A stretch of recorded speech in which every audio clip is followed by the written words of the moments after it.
apa yang dimaksud dengan wara dan wala. Wara itu artinya menjauhkan diri, tarku ma laysa bihi ba'sun ma khafa an yakuna fi ba'sun. Namanya wara, yaitu meninggalkan sesuatu yang sebetulnya tidak ada keharamannya, namun khawatir jatuh ke dalam apa? Yang haram. Contoh kalau misalnya kita contohkan dari kisah Rasulullah SAW, bagaimana waraknya Rasulullah SAW ketika beliau datang ke rumahnya beliau mendapati sebutir kurma. Ketika mau beliau makan, beliau ingat bisa jadi mungkin saja kurma ini adalah kurma apa? Kurma sedekah. Yang Rasulullah SAW dilarang untuk makan apa? Dari sedekah. Maka apa? Beliau tinggalkan. Padahal itu masih apa? Belum pasti itu sedekah ataupun itu hadiah atau yang lainnya. Namun apa? Meninggalkan sesuatu yang samar-samar karena khawatir apa? Jatuh nanti ke dalam yang diharamkan. Ini namanya apa? Wara. Tingkatannya lebih tinggi daripada takwa. Kalau takwa meninggalkan yang haram, yang jelas haramnya. Namun kalau wara itu meninggalkan meskipun sesuatu yang kelihatannya apa? Samar-samar ataupun yang ya tidak pasti. Ini namanya apa? Orang yang wara. Misalnya saja mungkin ya kita waktu pengajian di sini bawa uang 100.000 jatuh misalnya. Ketika kita cari nggak ada. Kemudian di jalan kelihatan ada uang 100.000. Ya, kalau orang itu wara, dia mengatakan mungkin bisa jadi ini bukan uang saya, padahal meskipun apa nominalnya sama. Namun kalau orang nggak punya wara, oh ini pasti uang saya.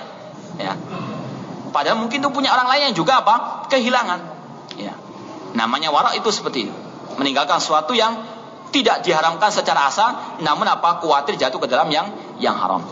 Adapun al-wala, wala itu namanya loyalitas. Ya, loyalitas cinta kepada orang mukmin, cinta kepada al-sunnah namanya al-wala.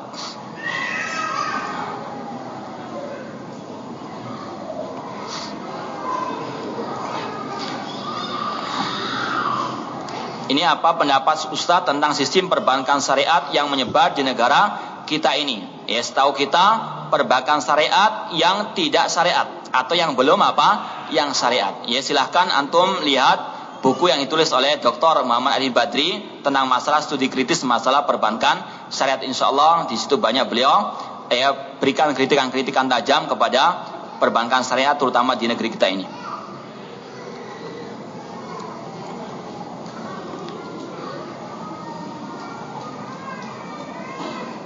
Bolehkah kita berjamaah sholat wajib jika menjumpai imam rawatib telah selesai sholat? Di sini ada khilaf antara para al-ulama tentang masalah berjamaah yang kedua setelah imam rawatib.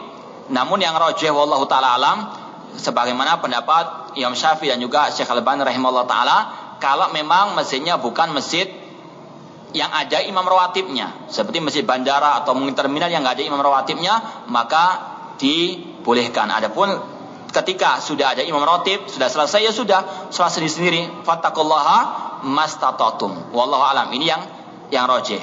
Namun kalau ada yang mendapat yang lain, ya kita pun tidak melarangnya karena memang ini adalah khilaf ijtihadi. Bolehkah kita sholat menggunakan kaos kaki? Dibolehkan. Sangat amat dibolehkan. Ya. Sebagaimana dahulu Rasulullah SAW apa? Salat memakai apa? Al-khuf, ya. Seperti kaos kaki cuma apa? Dari kulit, ya. Ini apa? Salah satu yang juga dicontohkan oleh Rasul sallallahu alaihi wasallam. Bahkan jangankan kaos kaki, memakai sepatu pun dibolehkan. Kalau memang apa memungkinkan, ya. Namun apa? Tentunya dengan cara-cara yang sudah ditentukan oleh Rasulullah SAW. Dan diantaranya juga kita melaksanakan sunnah, yaitu dengan kita membasuh kaos kaki tersebut, ya. Dan ini merupakan salah satu sunnah yang sangat amat jarang dilakukan oleh sebagian saudara-saudara kita. Mungkin kalau di kantor misalnya dia pakai sepatu, pakai kaos kaki, kalau sholat nggak usah perlu dicopot kaos kakinya. Yaitu dengan syarat apa? Ketika dia memakai kaos kaki tersebut dalam keadaan dia sudah bersuci, kemudian pakai kaos kaki. Ketika dia mau sholat dan batal wudhunya, dia apa? Wudhu seperti apa adanya, kemudian dia mengambil air, diusapkan di atas ya kakinya, ya di pundaknya apa namanya itu, punggung kakinya, ya. Maka itu sudah cukup, nggak perlu dia apa? Dilepas kaos kakinya, tidak perlu dibuka kemudian dibasuh kakinya, tidak perlu. Ini merupakan apa? Salah satu sunnah Rasul sallallahu alaihi wasallam yang perlu untuk kita hidupkan kembali. Terutama ketika memakai kaos kaki, ketika mungkin di kantor ataupun di sekolah, tidak perlu dilepas, dipakai untuk salat. Ya meskipun perlu untuk diperhatikan, mungkin baunya sudah 3 hari nggak pernah dicuci ya. Ya meskipun suci, cuma ya jangan mengganggu kekhususan orang yang salat. Apakah Muawiyah sahabat Nabi? Iya, beliau termasuk sahabat Nabi yang mulia, yang pernah menjadi penulis Al-Quran pada zaman Nabi Shallallahu Alaihi Wasallam. Adapun kaitannya dengan pertikaian antara beliau dengan Ali bin Abi Thalib, maka sebagaimana ucapan Imam Ahmad rahimahullah ketika ditanya tentang perselisihan tersebut, beliau membawakan ayat tilka ummatun qad khalat laha ma kasabat walakum ma kasabatum wala tusaluna amma kanu ya'malun. Itulah umat-umat yang telah berlalu, bagi mereka apa yang mereka telah kerjakan, dan bagi kalian apa yang kalian akan kerjakan atau yang kalian kerjakan, dan kalian tidak akan ditanya tentang apa yang telah mereka kerjakan. Dan kita wajib meyakini mereka para sahabat, para mujtahidun, ahli ijtihad. Kalau mereka berijtihad dan salah, mereka tak mendapatkan 1 pahala, tidak boleh dicela. Kalau benar mendapatkan dua pahala. Intinya kita harus diam, tidak boleh kita mencela salah satu di antara pihak-pihak yang bertikai dari kalangan para sahabat, karena bagaimanapun juga mereka adalah ahli ijtihad.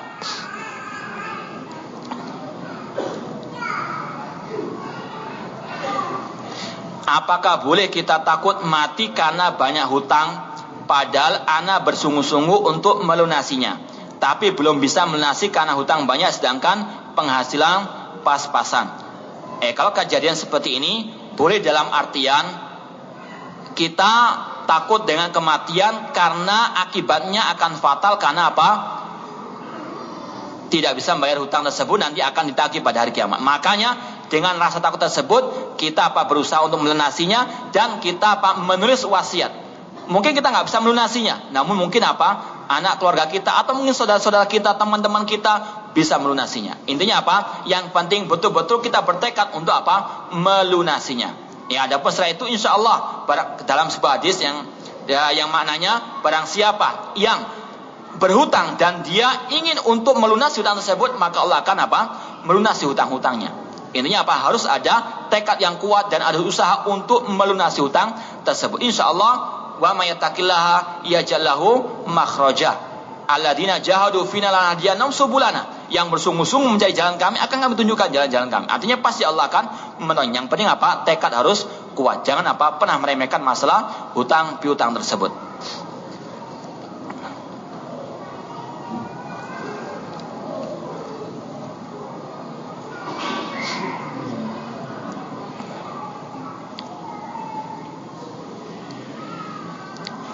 Waktu anak sekolah dulu, sunnah itu artinya kalau dikerjakan dapat pahala, dan jika ditinggalkan tidak mendapat dosa. Mohon dijelaskan apa yang dimaksud sunnah yang sebenarnya, dan bagaimana hukumnya jika tidak menjalankannya. Di sini untuk kita sampaikan bahwasanya sunnah, kata-kata sunnah jika dimutlakkan itu ada 4 maknanya. Yang pertama, sunnah itu bisa bermakna al-hadis. Seperti sabda Rasulullah SAW, taraktu fikum amroini lan tadillu ba'dahuma, kitaballahi wa sunnati. Aku tinggalkan kepada kalian 2 perkara yang jika kalian berpegang teguh dengan keduanya, kalian tidak akan tersesat selama-lamanya, yaitu Al-Quran dan sunnahku. As-sunnah di sini artinya Al-hadis. Ada pula as-sunnah bisa bermakna al-mustahab. Jika dikerjakan mendapatkan pahala, jika ditinggalkan tidak berdosa. Seperti ucapan para fuqaha, misalnya menggunakan siwak ketika mau sholat, itu hukumnya adalah sunnah, maksudnya mustahab. Boleh dikerjakan, boleh ditinggalkan. Dikerjakan mendapatkan pahala, ditinggalkan tidak berdosa. Ada pula al-sunnah itu bermakna manhaju hayatin Nabi SAW, metode hidupnya Nabi SAW. Artinya mencakup semua apa yang dialami oleh, apa yang dikerjakan oleh Rasulullah SAW. Sebagaimana Rasul mengatakan, alaikum bisunnati wa sunnatil khulafai ar-rasyidin. Wajib bagi kalian berpegang dengan sunnahku dan sunnah para khulafa ar-rasyidin. Sunnah di sini maksudnya tata cara kehidupan beliau, metode hidup beliau. Ya. Kemudian yang keempat, as-sunnah bisa bermakna antonimnya atau lawannya daripada al-bid'ah. Ya. Ulama-ulama as-salaf terdahulu ketika mengarang kitab-kitab akidah, mereka banyak menyamakannya dengan kitab as-sunnah. As-sunnah punya al-imam Ibn Abi Asim, as-sunnah karangan al-Khallal, as-sunnah karangan Imam Barbahari yang bernama Syarh Sunnah, Ushul Sunnah dan seterusnya. Ini kata para ulama, mengapa dinamakan dengan as-sunnah? Untuk membantah akidah-akidah yang bid'ah. Jadi kitab-kitab tersebut dinamakan as-sunnah sebagai lawan daripada akidah yang bid'ah. Jadi kalau kita mau memahami apa arti sunnah itu, lihat konteks ucapannya, lihat redaksi ucapannya. Kalau tidak, bisa salah paham, bisa salah apa? Salah memahami makna sunnah tersebut. Misalnya kita mengatakan salat berjamaah itu merupakan sunnahnya Rasulullah SAW. Ini bisa berarti apa? Mustahab, bisa berarti apa? Wajib. Ini harus kita tekankan bahwasanya sunnah di sini maksudnya adalah metode hidupnya Rasulullah, bukan maknanya apa? Sunnah wajib, namun itu adalah sunnah Rasulullah SAW. Artinya apa? Metode hidupnya Rasulullah SAW. Memelihara jenggot sunnah. Artinya apa? Bukan mustahab. Artinya ini metode hidup Rasulullah SAW dan itu hukumnya apa? Wajib. Maka apa? Harus kita pahami sesuai dengan redaksi ucapan. Wajib kita berpegang dengan sunnah Rasulullah SAW. Artinya metode hidup Rasulullah SAW. Wajib berpegang teguh dengan Al-Quran dan sunnah. Maksudnya apa? Hadis Rasulullah SAW. Ini harus kita pahami agar kita tidak salah memahami makna as-sunnah tersebut. Bagaimana caranya menumbuhkan rasa khasyah, takut kepada Allah? Yang pertama, dengan kita banyak membaca Al-Quran Al-Karim, dengan kita banyak mempelajari asma wa sifat, dengan cara kita bergaul dengan orang-orang yang takut juga kepada Allah Subhanahu wa taala, dengan orang-orang yang soleh. Kemudian juga dengan kita banyak mengingat kematian, dengan kita banyak mengingat negeri akhirat.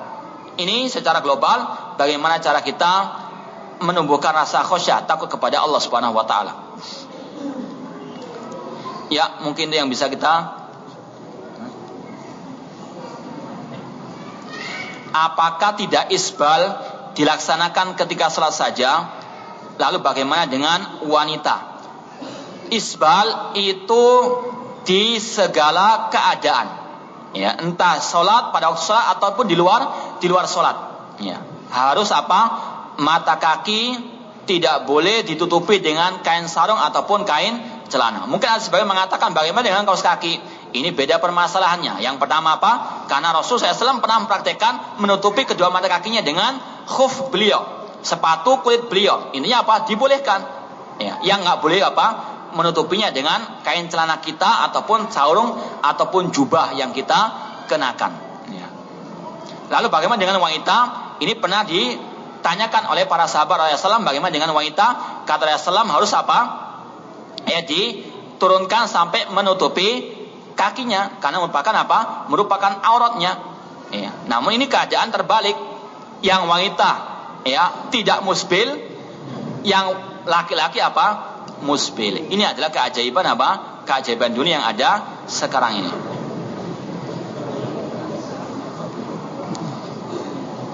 Apakah hukum wanita yang suka mengakhirkan sholat?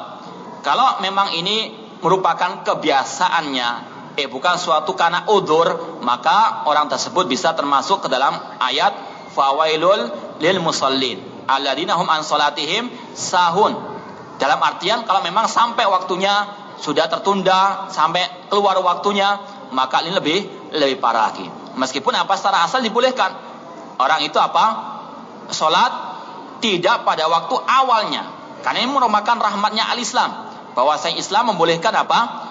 Salat itu dikerjakan meskipun bukan pada awal waktunya. Makanya ada apa? Waktu yang muasa antara salat duhur dengan asar. Ini merupakan apa? Waktu salat duhur. Ya, asar dengan maghrib, maghrib dengan isya. Bukan langsung pada waktu apa? Adzan kemudian qoma kemudian salat kemudian setelah itu nggak ada waktu lagi, tidak. Ini rahmat Islam. Namun apa? Jangan dibiasakan untuk mengakhirkan salat apalagi naudzubillah sampai pada akhir-akhirnya ataupun sampai keluar pada waktu yang berikutnya. Wallahu ta'alam, ini yang mungkin bisa saya sampaikan. Insyaallah kita akan ketemu lagi esok hari, pagi hari insyaallah dalam kajian masalah Syiah insyaallah taala wa akhiru da'wana alhamdulillahirabbil alamin. Wassalamualaikum warahmatullahi wabarakatuh.